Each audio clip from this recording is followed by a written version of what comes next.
nek Candra Sekala kuwi taun Jawa. Oh iya. Ning Surya Sengkala kuwi mau disebutke, ya.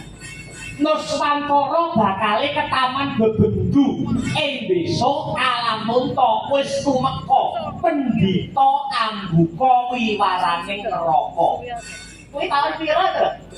Pandhita ambuka wiwaraning neraka pendhita kuwi 7 ambuka. Ambuka niku dibuka. Kuwi 9. Engko babahan dawa 9. Wiwara kuwi lapang-lapang ki mengo. Mengo ki ya 9.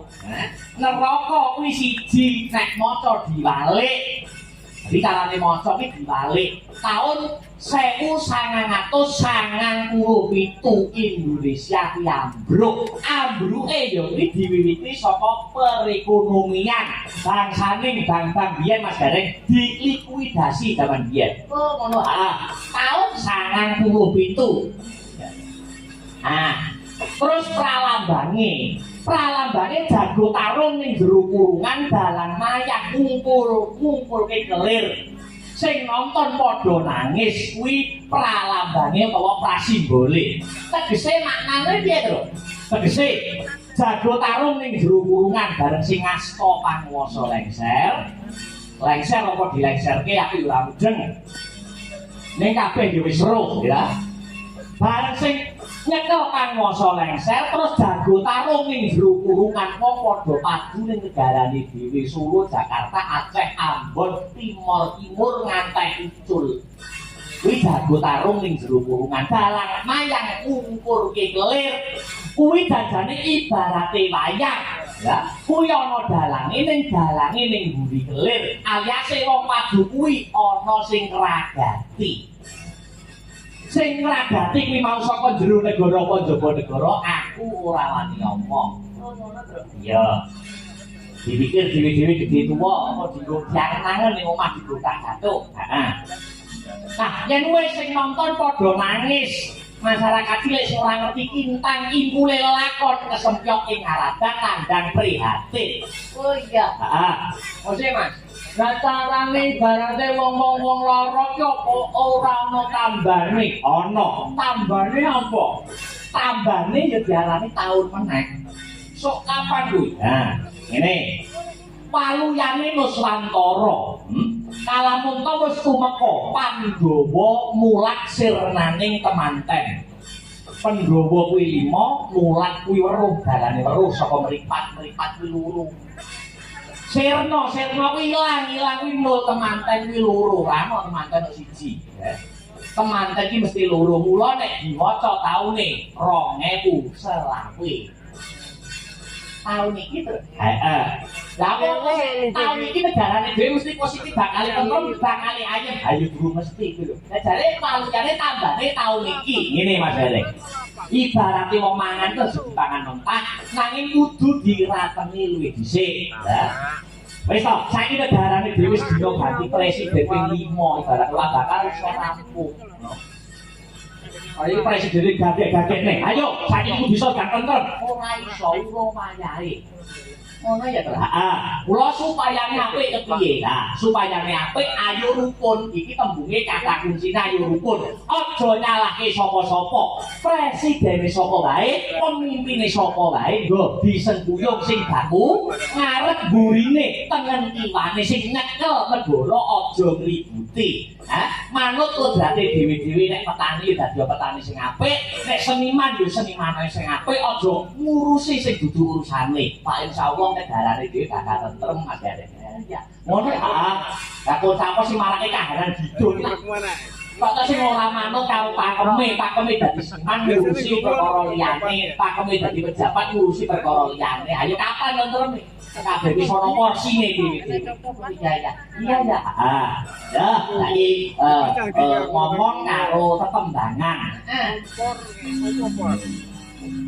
Ya, kabeh para pengrawit leren Mas Heru kabeh gowo riyen. Nggih.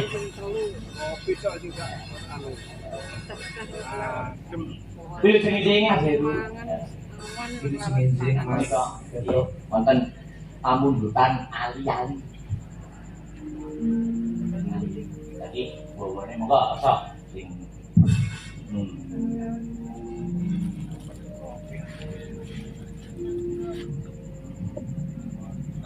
Nah, borong Mas. Senang kula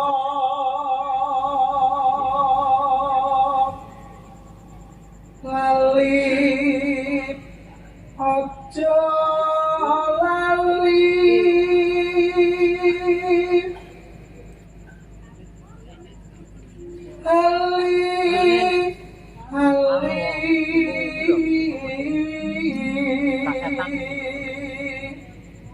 niki suleh kula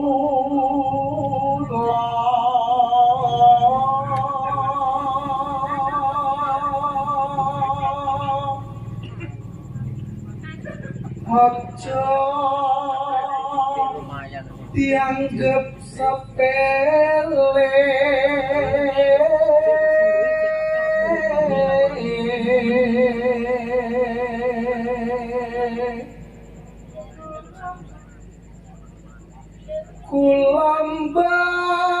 kulambatana melu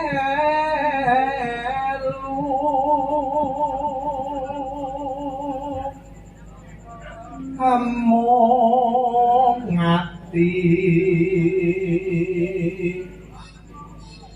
tansah deli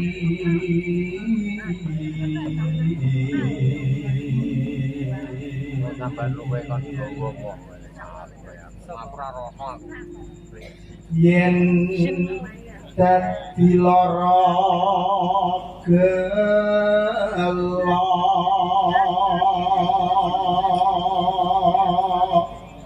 sadhe rintang dalu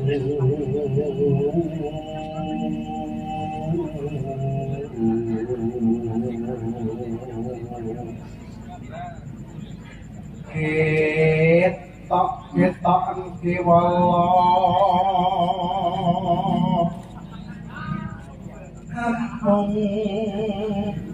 amung ati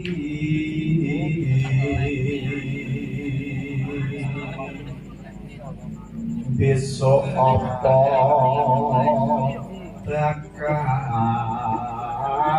bali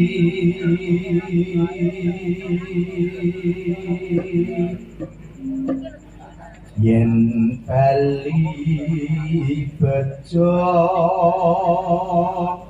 kula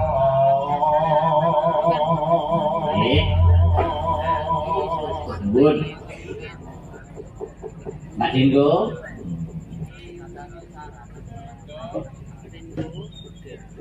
Ane nggih?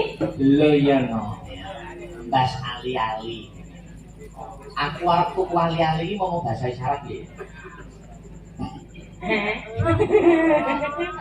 Ayo cukup ini gale ya dijalake lagane ali-ali monggo Mbak buka celuk ya ngagem ali-aliku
kados saking sedaya mugi berkah barokah saking danipun adicara sedaya.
Palaski, Mbak Den.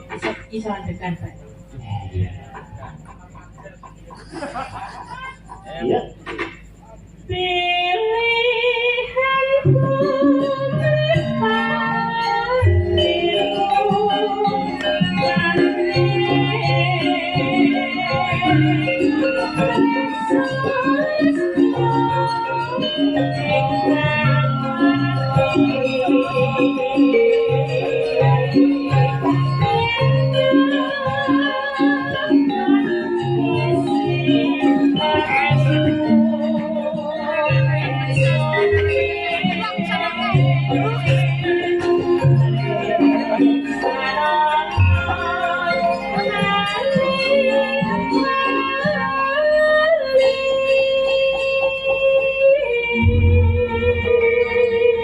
Matur nuwun.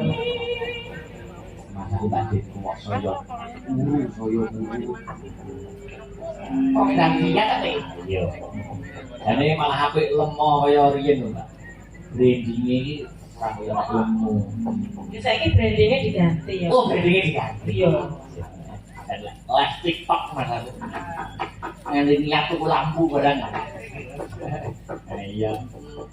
Ya. Sedekah bumi. Heeh. Intine sekaya sing tak kandhaki mau ngarep Mas Dereng. Intine ora ana liya kejaba mung ucapan dan ungkapan rasa syukur ya toh. Apa to eleke wong syukur? Heeh. Ternyata wong syukur menika nggih maneka warna Mas Dereng kali Bagong. Tata carane wong syukur siji sarana pangucap nek wong agamane muslim nggih kanthi cara nyebut alhamdulillah rabbil alamin. Heeh. Terus carane liyane uga ana sujud syukur nempelke bathuk ana ing bumi kanthi bacaane subhanallah walhamdulillah wala ilaha illallah wallahu akbar. Ana uga cara syukur sing angka 3. kanthi cara ngedohi apa sing dadi larangane, nindakake apa sing dadi kewajibane. Tembunge wong Islam amar ma'ruf nahi mungkar, amar tindakno ma'ruf perkara sing becik, nahi nyegah mungkar perkara sing ala. Nah, iso uga carane wong syukur kanthi sedekah. Lah iki sedekah ora mung ngomongke perkara dhuwit. Contone dalilan pangeran kae nek nyuntuni iso uga buang krikil ing tengah dalan kuwi ya wis klebu sedekah. Nyenengke rasa dana rasa menika nggih klebu sedekah. Lah iya. Nah, matur nuwun. Iki yang pamungkas neh. Ya desina jeneng.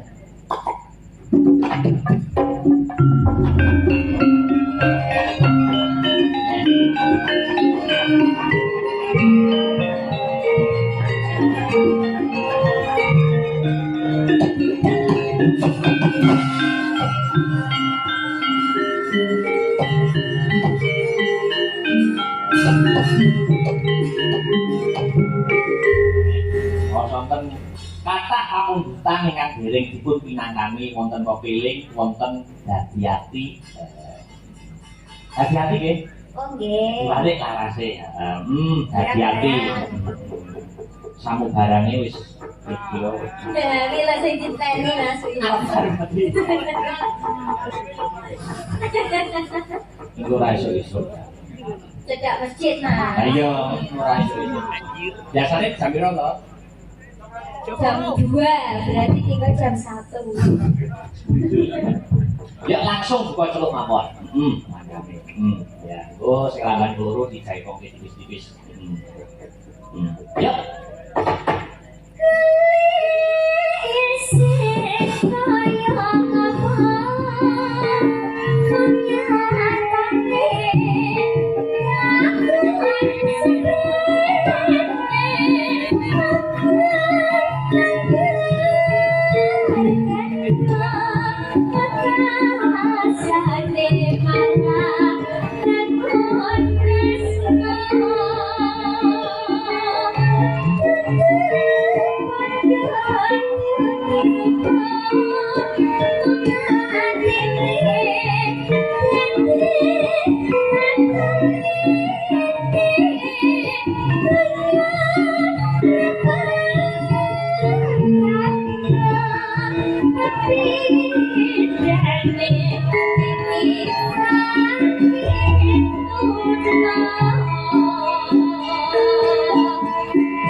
Ingkang nyuwun hati-hati Mas Taufik saking Pondok Sidoarjo. Nggih. Ya lanjut.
Yuk, diindake.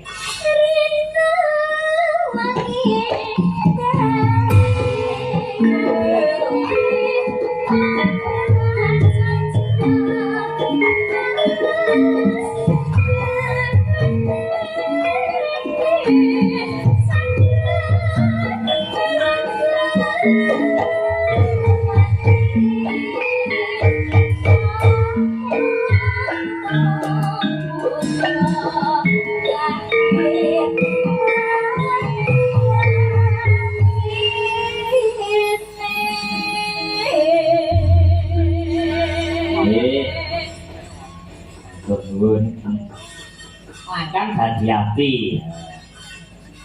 Atur para sedaya sutresna budaya penggemar wayang. Saiki saya oke ya, Truk.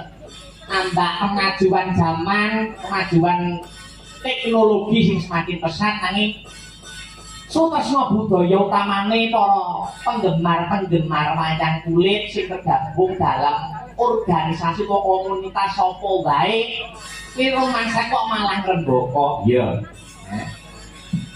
Ya sing tak suwun ayo dadi para sutresna budaya sing positif ya ta.